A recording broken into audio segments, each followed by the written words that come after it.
Oregon bans love. Tina Tambor in the Cromford Report gives us new numbers. And I answer a party question, all without a net, on today's Unnamed Real Estate Podcast.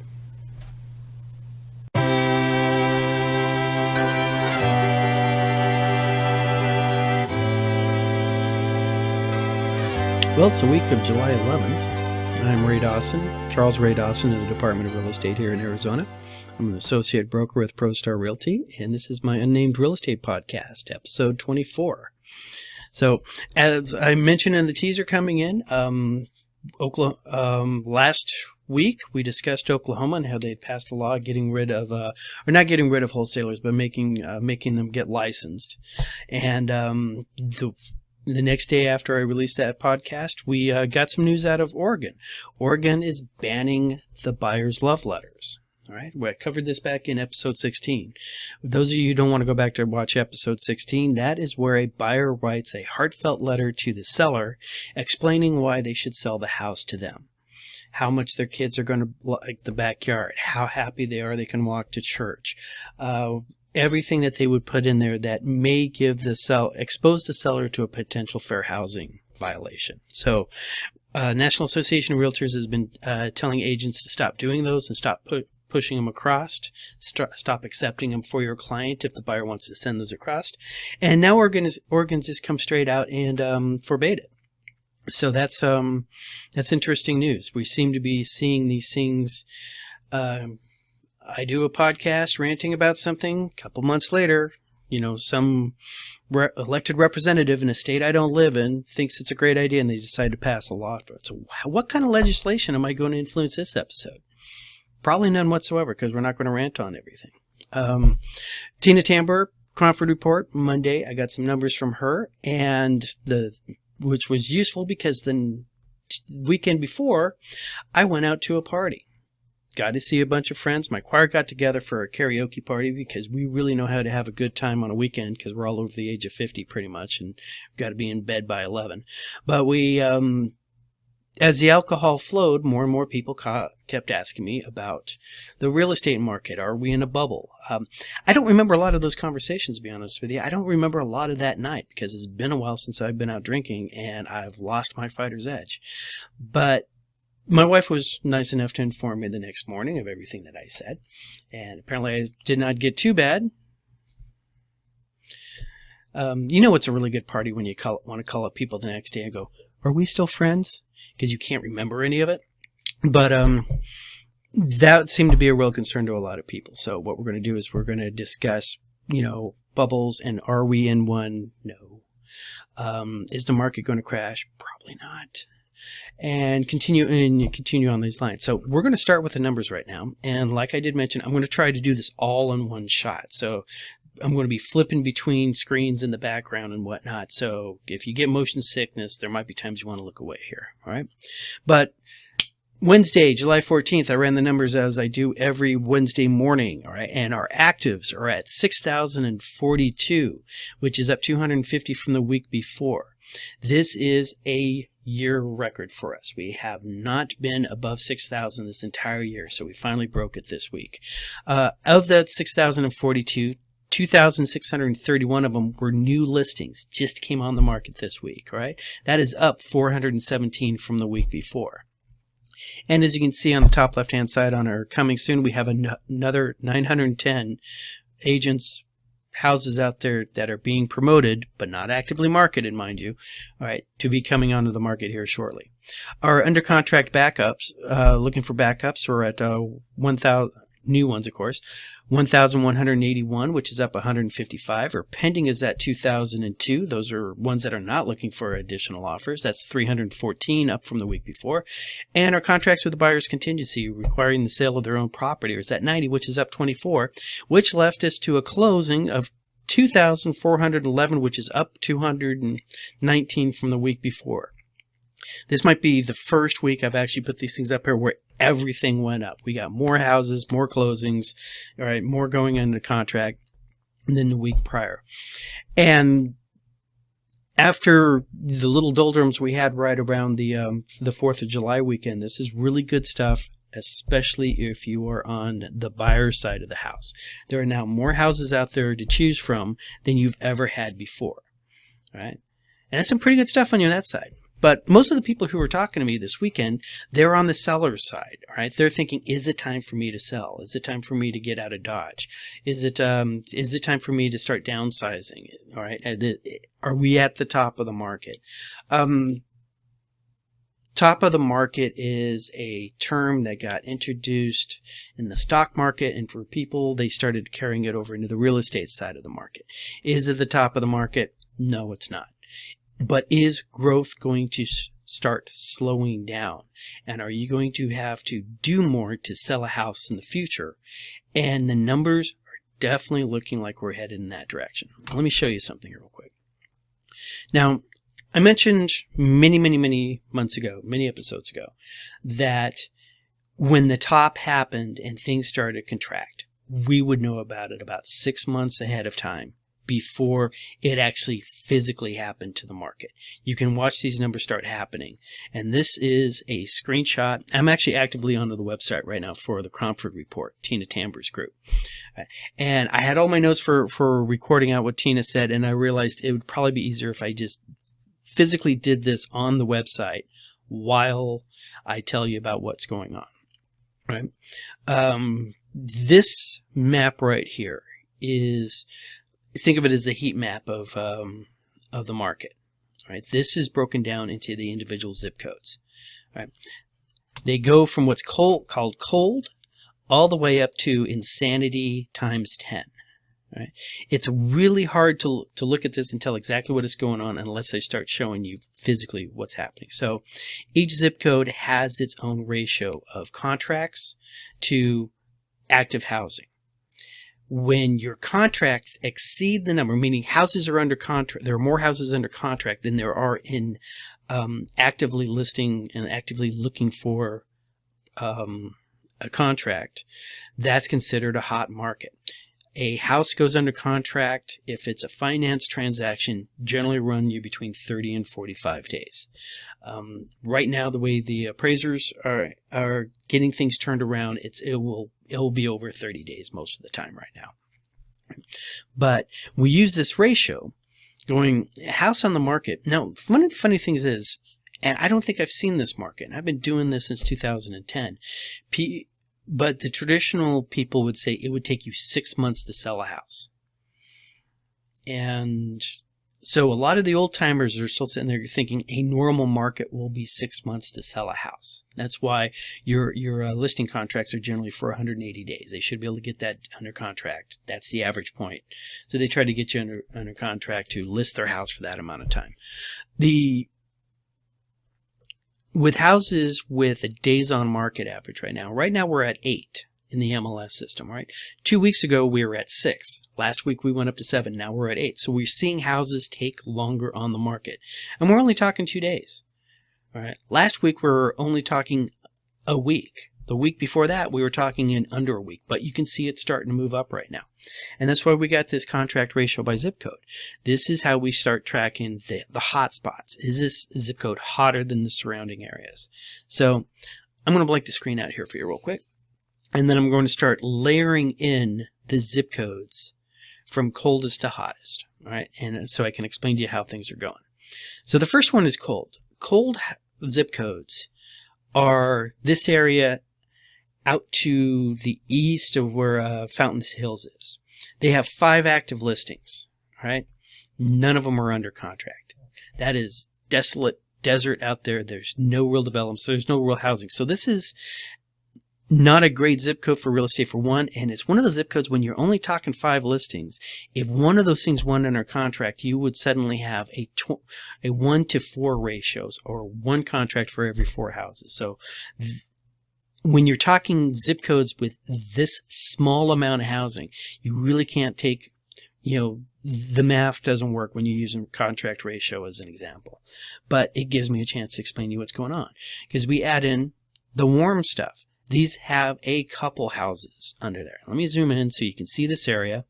This is the 101 up here around to the top. 101 comes down. All right. We got the 60 going like that. We got the 17. We got the 10. We got the 202 loop coming around down here. We got the 101 loop going around here. So look at these two areas that are showing up on the map right now. This is the airport. This is the industrial area along the train lines and everything out there around 19th Avenue, coming south of the 10. Not a lot of houses, but there are enough to where you can sit there. There's 25 active listings out there and 10 houses or houses that are under contract. That gives you a contract ratio of 40. All right. 10 contracts is 40% of 25 active listings. This area right here, that's the airport. There's only 5 houses, active listings out there. 2 of them are under contract. So once again, we don't have a lot of houses to show what's going on in those areas because those aren't really residential areas, but they still show up on the map. Then we move up to what's called hot. All right. And when you're talking hot, you're talking, Paradise Valley, Tony Scottsdale, and another little area over here, which is definitely not the same as this area up here. All right. But we start having more houses out there, but it's still, this area is not particularly desirable to live in. So you don't have that many houses and not a lot of them are selling. That's got a contract ratio of 48. All right. There's 27 active listings for 13 under contract. So here we have two extremes. You got to have millions of dollars to live here. All right, in this area, I was about to say something to disparage the great 85003 zip code, but, that's not an area that people are particularly interested in living in. That's the hot market, all right? We're looking at a ratio of about 60, all right? 135 active listings out there in 85253, all right? 81 houses under contract, still below a 1-to-1 ratio. Then we go into hotter. Now, once we hit hot and hotter, all right, we're definitely moving into seller's market. Now we start seeing new zip codes. All right, we got this area of Scottsdale right in here, the 85258, 73 active listings, 71 under contract. We got this 85006 down here. All right, 30 active listings, 23 under contract. We got this area to the east of the 51. All right, starting, I think 85016 starts at Indian School. Let me check something real quick. 85016. Nope, it looks like it starts at Campbell. Yeah, it looks like, no wait, it's Thomas. It starts at Thomas and goes all the way north to Glendale. All right, and that's heating up. The contract ratio is 88 there. 94 active listings, 83 under contract. All right, the relatively high price area. And then you got this little area out here, 85021. All right, these are actually where you might start talking livable areas, but that is 85021 is the area to the let's see. Looks like Glendale's on your south side and Peoria's to the north side. This is all to the east of the 17. All right, and that looks like 7th Avenue is your east boundary on that. So that neighborhood right in there. 44 active listings, 43 under contract. Contract ratio of 97. This is how you get to high. All right, anything below a 1-to-1 ratio is, but above zeroed out at cold, and very low at warm. This is still in normal areas. That's a hot market, right? Think about it. You're putting a house for a 1-to-1 ratio. A house would need to sell roughly at the same time it would take you to close. So you'd be looking at average of 30 days on the market, 30 days to close. All right. That would give you 2 months from the time the sign goes up to the time the keys leave your hand. All right. Then they came up with a thing called insane frenzy. Now, once you get to insane frenzy, notice we're going up the color spectrum here. And then, wow, it looks like somebody just hemorrhaged on the screen. All right, this fills in most of Phoenix down here, except for this little area right in here. We'll get to that in a bit. All right, these are your central corridor zip codes. This is, all the way up. Now we're crossing the 17 here. All right, we're hitting 85029. We're looking at 85051. We're looking at parts of Glendale now, northern Peoria, and we're still not filling everything in. We're out here in Litchfield Park, all right, down here in Tolleson. And then we take another step further, right? This is a greater than 1-to-1 ratio, all right? All right, so take this one, case in point, 85029. 85029. 41 active listings, 68 listings under contract. Definitely more houses are selling than are sitting on the market or currently in the closing process and are on the market right now.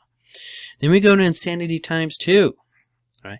Now, at this point, they ran out of colors, so they had to go start using gray. So think of this as ash. This is a desolate wasteland that you're going through called the buyer's real estate market in these areas. This is right after Daenerys Targaryen took her dragon and wiped out the Lannister supply line, and little Tyrion is walking through the ashes. Right, that's these areas right here. All right, and show you some of these zip codes area. Here is 85053. All right, 85053 is 5053. South side of that one is Thunderbird. North side of that one,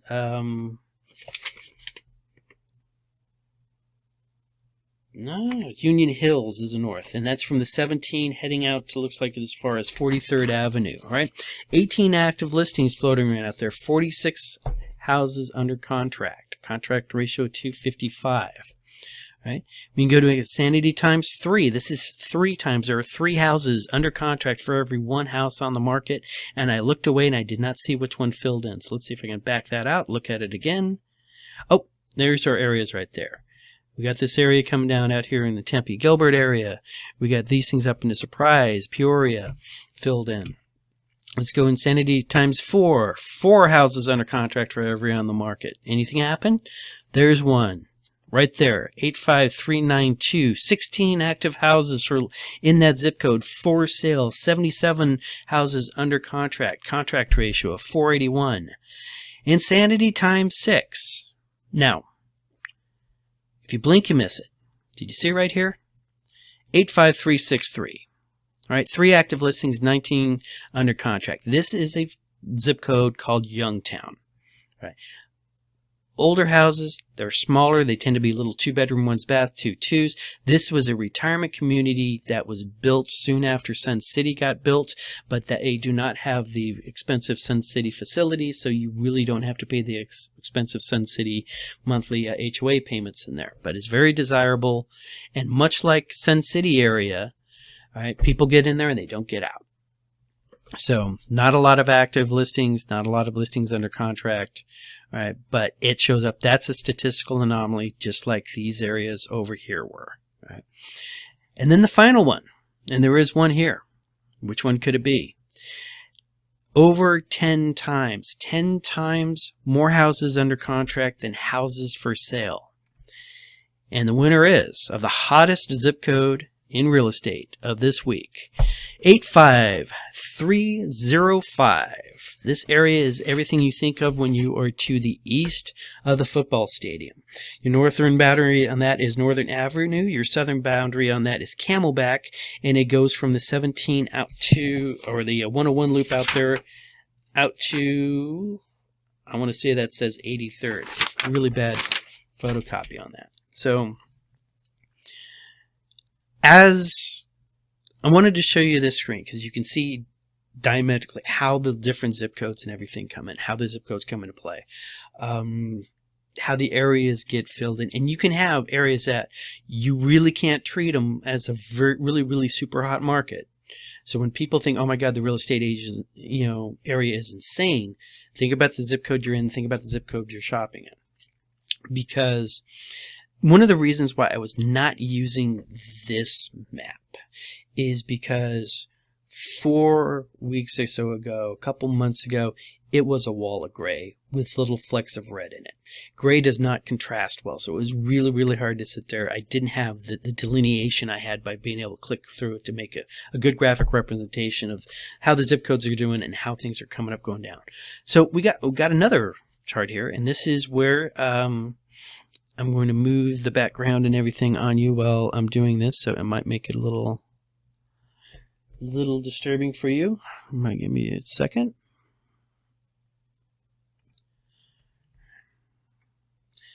This is our supply versus demand chart. Now,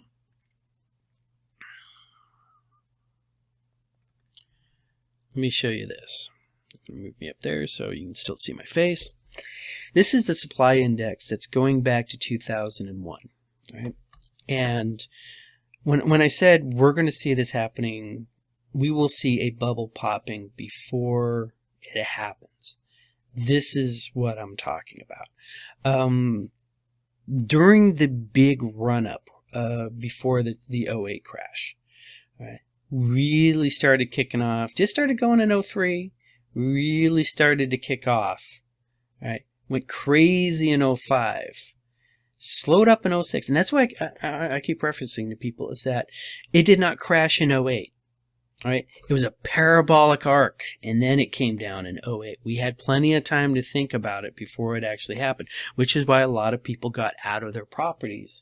A lot of the investors, people who were paying attention to the actual trade manuals, paying attention to their Cromford report, paying attention to these things, not necessarily just getting their news from cable news, who are not going to pay attention to anything until it actually becomes news. The person screaming, "The end is nigh," in 07 was still considered a kook, even though people were screaming, "The end is nigh," and the people with houses were getting out when the end was nigh, right? But your blue line in here is your supply index. Your red line in here is your demand index. When you're really looking about the difference between a buyer's and a seller's market, you're looking at the gap, right? Right here in April 05. Let me see if I can change that just a little bit so you can get that part. Right down here, all right, May and April 05, right? The demand index, 130 buyers. A supply index, 41.9, 42 houses for sale. And prices were rocketing up. We actually hit alpha and crossover here in November 05. We had a supply of 98 with 122 buyers looking. The next month, we cross over. We suddenly have a supply of 116 with 114 buyers looking. Did not slow anything down till right about here, and our supply index dropped down a bit. But our demands come up for a little bit. Then after that, it was a rocky road from there on out. But we still hadn't had that catastrophic crash at that point. Now, as the supply started to come down, these are the points where we have more houses than people are looking at houses, but housing prices weren't dropping down yet. And that's important to remember.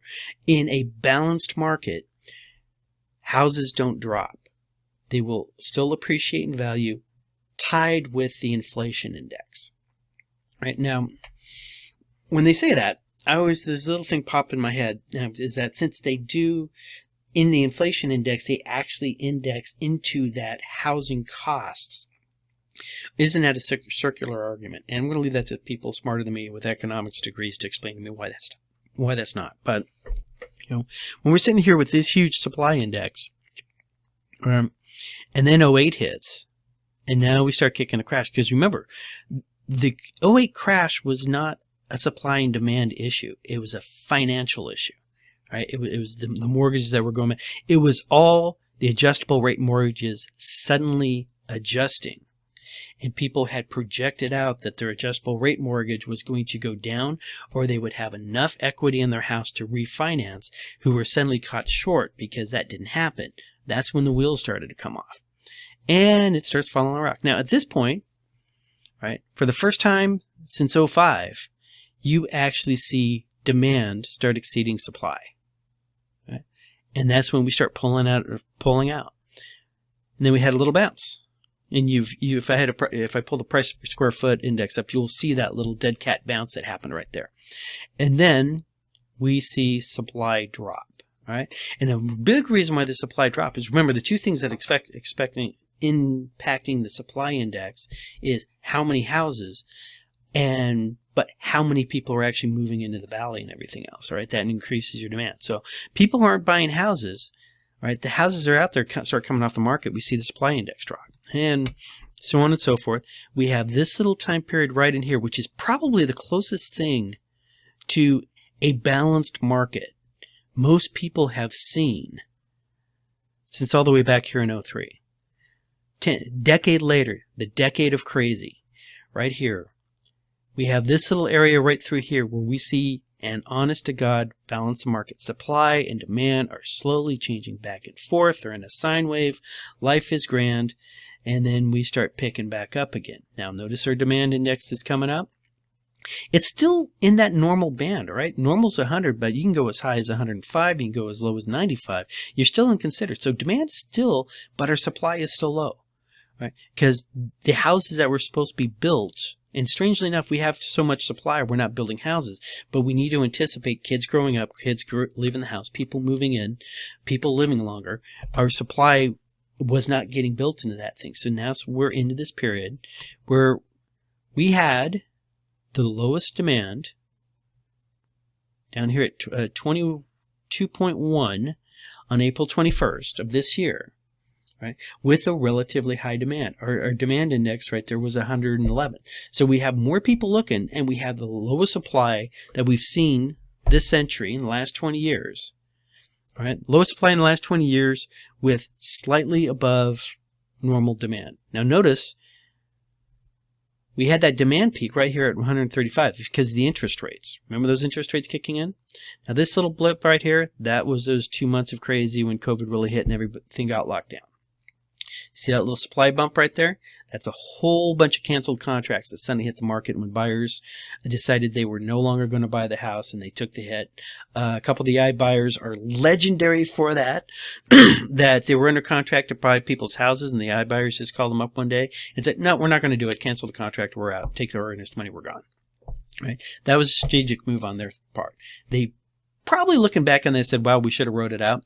Okay, but they weren't anticipating this sudden surge in demand. All right, with the interest rates dropping down as low as they did, all right, we peaked out on demand on the side at 135. Still not our high back here at 146 back in January 10th, but that was a lot of people coming here with a lot of money buying up the foreclosed properties and getting them off the market. All right, and even at that point, we had decent supply bump coming in, and that supply you're looking at is foreclosed houses. All right. And so here we are at the end. And what you see is the supply is starting to come up. We just saw that on the first chart that I was showing you. Supply is coming up. And our demand is really, really dropping. Now, if you take all of this time saying this was our normal, this decade here from 03 to 13, ignore that we were all crazy back then. We were young. We were impressionable. Right, all the cool kids were doing it, so we decided to do it too. All right, if you look at this demand index being normalized, slightly higher than 100, but still there, we are almost back to where we were historically from 2013 up until this last little bit of crazy, 2019. So our demand is returning to normal. Our supply is actually starting to creep back up.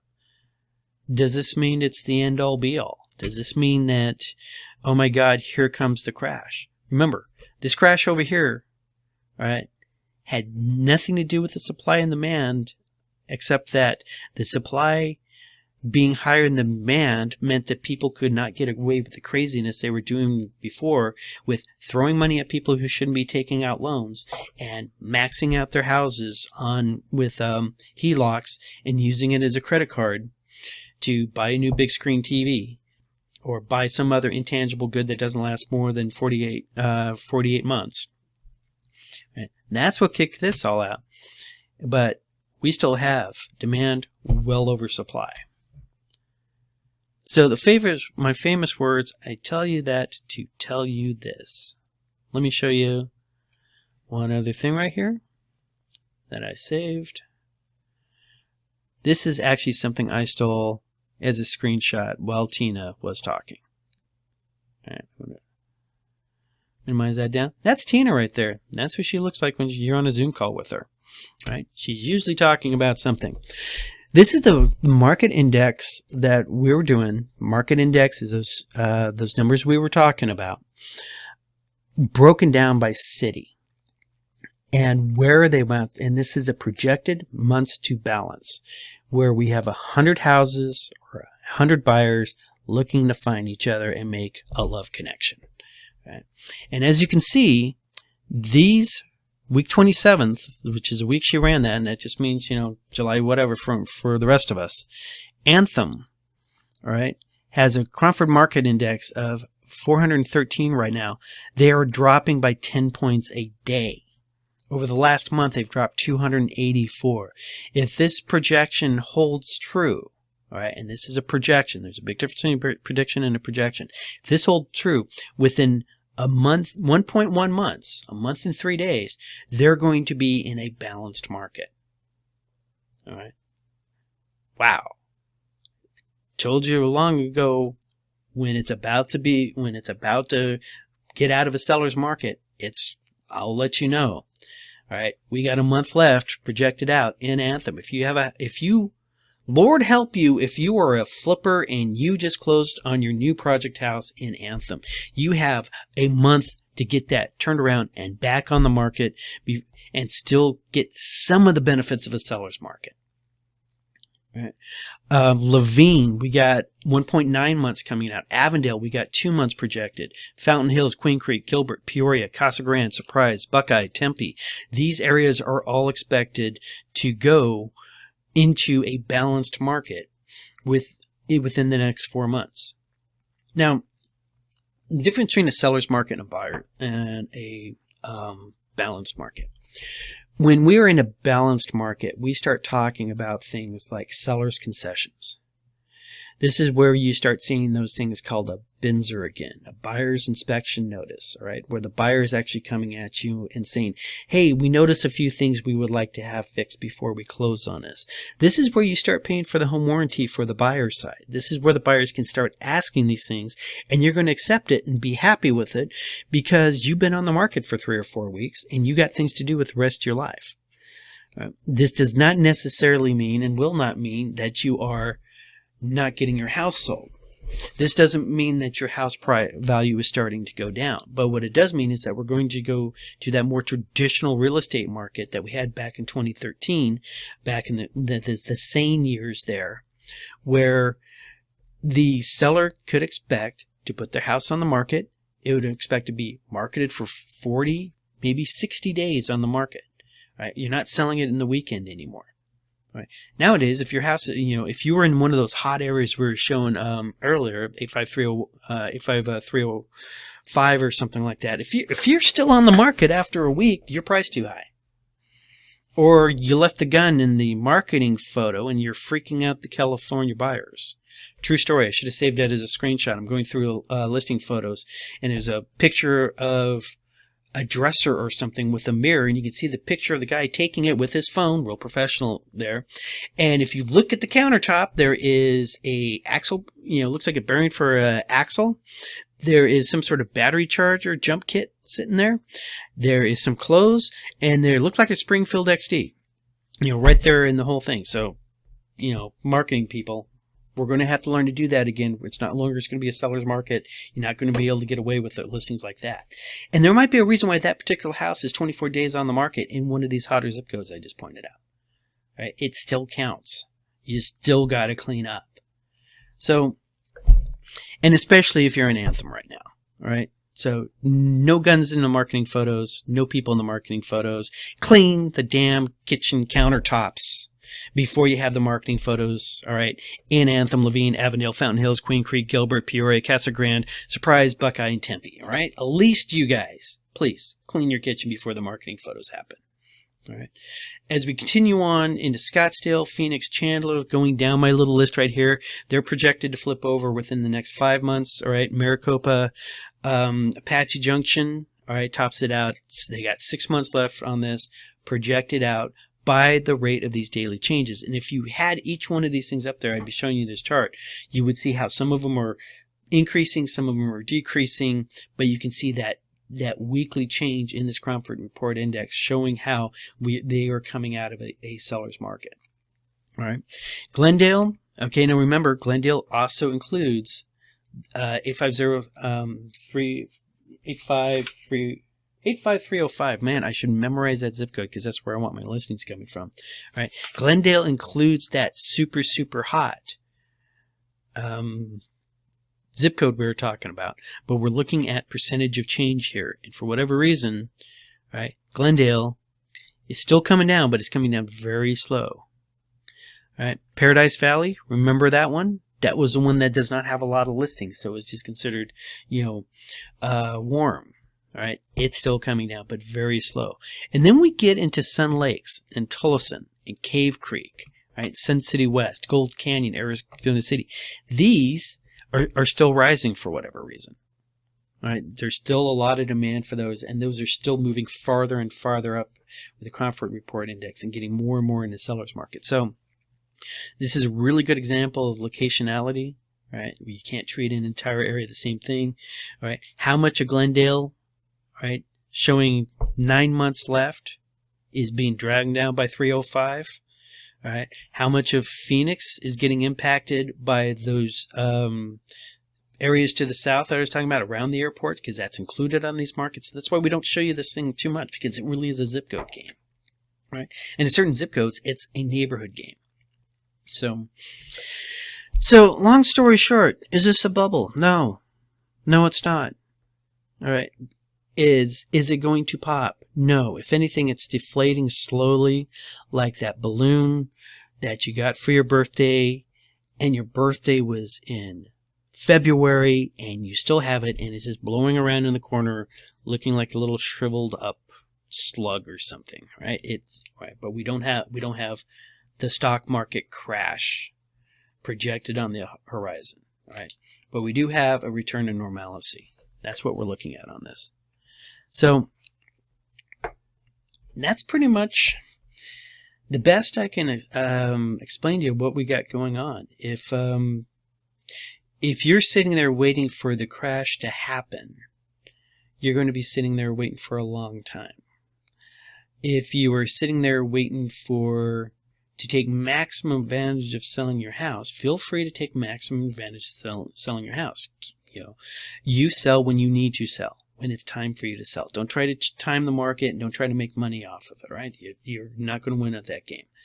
When we get to a balanced market, you're going to be putting your house on the market at a market price. You will be waiting to find the right buyer who's going to send you an offer. The offer will be at sometimes slightly below what you were asking for in the first place.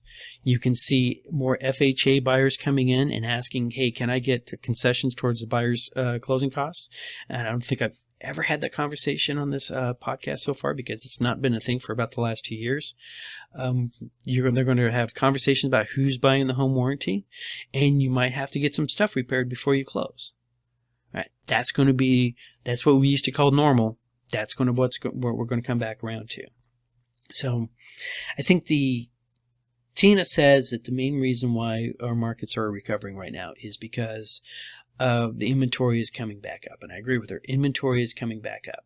Right? We have houses are coming on the market, and that's great. I also think if you sit there and you take a look at the amount of loans being started, loan applications being started from the lenders, we're seeing that slow down. I've heard that there's we're not getting as many people from California. That big California rush we got post-COVID is pretty much burned out and over. Everybody who wanted to move has moved. We're still going to see interstate transfers because of job moving and everything like that. So I think we are almost out of the woods when it comes to the real crazy time. And we're going to know more next week. So, well, it's been great talking to you guys. Thanks for paying attention to this whole thing. I'm going to wrap this up, and you guys have a great week. Thank you much.